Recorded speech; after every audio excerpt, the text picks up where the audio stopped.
سیمسن کو ہوش آ گیا تھا اور وہ میرے تعاقب میں آ رہا تھا، لیکن وہ بیڈ کے دوسرے کنارے پر تھا۔ ایک لمحے کے لیے مجھے یوں لگا جیسے میں گر رہا ہوں۔ میں نے جسم کی باقی ماندہ قوت کو مجتمع کیا، جان ہتھیلی پر رکھ کے بازی لگائی ہے تو ہارنی نہیں ہے۔ میں نے خود کو یاد دلایا، ورنہ یہ درندہ مجھے دبوچ لے گا اور میری ہڈیاں سلامت نہیں چھوڑے گا۔ باتھ روم کا کھلا دروازہ میرے سامنے آ گیا تھا۔ صرف ایک اور کوشش، ایک اور ایسی ہی بھرپور جدوجہد۔ میں نے ہامتے ہامتے ایک گہرا سانس لیا، پھر دائیں پیر کا سہارا لے کر آخری چھلانگ لگائی۔ میں دروازے سے اندر جا کر گرا۔ سیمسن مجھے چند قدم دور نظر آیا، ایک بپھرا ہوا حیوان۔ میں نے لات مار کے دروازہ بند کیا اور بائیں گھٹنے پر اٹھ کے اندر سے لاک کر دیا۔ سیمسن کسی بیل کی طرح دروازے سے ٹکرایا۔ اس کے حلق سے خوفناک آوازیں نکل رہی تھیں۔ مہلت بہت کم تھی۔ میں نے اس حیوان کو اسی طرح مشتعل کر دیا تھا جس طرح ایک بل فائٹر کپڑا لہرا کے ہونہار سانڈ کو مقابلے کے لیے اکساتا ہے، لیکن بل فائٹر اپنی پھرتی اور ذہانت سے کام لیتا ہے اور بالآخر سانڈ کی گردن توڑ دیتا ہے۔ وقت ضائع کیے بغیر میں اٹھا اور پھسل کے گرا۔ سیمسن نے دروازے پر زیادہ قوت سے ٹکر ماری اور دھماکہ مختصر سے کمرے میں گونجا۔ مجھے یوں لگا جیسے دروازے کے ساتھ ساتھ باتھ روم کی دیواریں تک ہل گئی ہیں۔ 2-3 ٹکروں میں دروازے کے قبضے نکل جائیں گے یا پٹ ٹوٹ کے گر جائیں گے۔ کسی جانور کی طرح چاروں ہاتھوں پیروں پر خود کو گھسیٹا۔ میں اس فلش ٹینک تک پہنچا جس میں میرا پوشیدہ ہتھیار موجود تھا۔ سیمسن نے تیسری بار ٹکر ماری اور دروازہ لڑکھڑایا۔ اگر پیڈرو یہ دھماکے سن کے آ پہنچا تو میرا مشن ناکامی کے عبرتناک انجام میں بدل جائے گا۔ وہ سیمسن کو روک لے گا اور ریوالور سے فائر کر کے ڈور لاک کو اڑا دے گا۔ میں نے فلش کا ڈھکنا اٹھا کے نیچے پھینکا۔ چینی مٹی کا ڈھکنا ایک آواز کے ساتھ سیمنٹ کے فرش پر گرا اور بکھر گیا۔ میرے ہاتھ نے پلک جھپکتے میں اندر سے ڈبیا نکال لی۔ سرنج کو اپنے ہاتھوں میں تھام کے میں تیزی سے پلٹا۔ اس کی قاتل سوئی کا رخ مخالف سمت میں تھا۔ آخری مرحلہ اسے انتہائی احتیاط کے ساتھ صحیح وقت پر اور مؤثر طور پر استعمال کرنے کا تھا۔ سیکنڈ کے ایک حصے کے فرق سے دروازے کا پٹ اندر کی جانب گرا اور سیمسن اپنی ہی جسامت کے باعث اپنے ہی زور میں اندر آیا۔ میری بائیں ٹانگ آگے بڑھی اور سیمسن منہ کے بل گرا۔ اس کے حلق سے ہاتھ جیسی آواز نکلی اور اس کے دونوں ریچھ جیسے بازو اوپر اٹھ گئے۔ پھر وہ دروازے کے پٹ پر گرا۔ میں گھات میں بیٹھے ہوئے شکاری کی طرح لپکا اور اگلے لمحے انجیکشن کی سوئی پشت کی جانب سیمسن کی کمر سے ذرا نیچے گوشت میں اتر گئی۔ وہ چبھن کو اس لیے محسوس نہ کر سکا کہ گرنے سے اس کے سر پر چوٹ آئی تھی جس نے وقتی طور پر اسے چکرا دیا تھا۔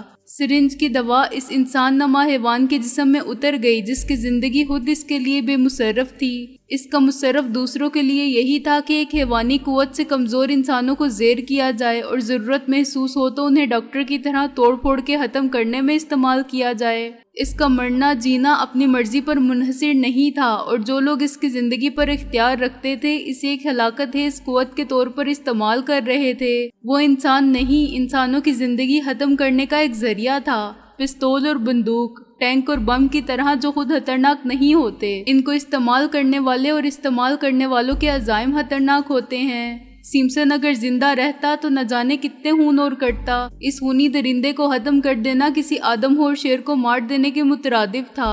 میرا دل بڑے زور سے دھڑک رہا تھا۔ اگر انجیکشن میں زہر نہ ہوا، صرف بی کمپلیکس ہوا، لیکن بی کمپلیکس کی مخصوص بو ہوتی ہے۔ میں نے انجیکشن کی سرنج کو سونگا اور فلش میں پھینک دیا۔ اس کا شیشہ چور چور ہو کے فلش کے پانی میں گر گیا۔ دیو پیکر سیمسن نے اٹھنا چاہا تھا لیکن ناکام رہا تھا۔ اس کے حلق سے نکلنے والی آوازیں بھیانک خرخراہٹ میں بدل گئیں۔ اسی وقت پیڈرو اندر آیا۔ میں نے دروازے کا قفل کھلنے کی آواز سنی ہی نہیں تھی، لیکن اس نے باتھ روم کے اندر کا منظر فوراً دیکھ لیا تھا۔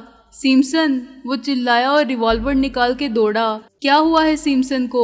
وہ جانتا تھا کہ سیمسن کے کان نہیں ہیں، چنانچہ اسے پکارنے کے باوجود سوال پیڈرو نے مجھ سے ہی کیا تھا۔ سیمسن کا جسم بڑے عجیب اور بھیانک کرب میں مبتلا تھا۔ وہ پلٹ رہا تھا اور اینٹ رہا تھا۔ پیڈرو اس کے پاس پہنچ کے جھکا۔ اسی وقت سیمسن کے جسم نے آخری جھٹکا لیا اور ساکت ہو گیا۔ اس کی کھلی آنکھیں باتھ روم کی چھت پر مرتکز ہو گئیں۔ اگر میرے پاس کچھ ہوتا تو میں ایک لمحے کی اس مہلت سے فائدہ اٹھا سکتا تھا جب حیرت، خوف اور غصے نے پیڈرو کو مفلوج کر دیا تھا، لیکن میرے آس پاس صرف فلش ٹینک کے ڈھکنے کے ٹکڑے تھے۔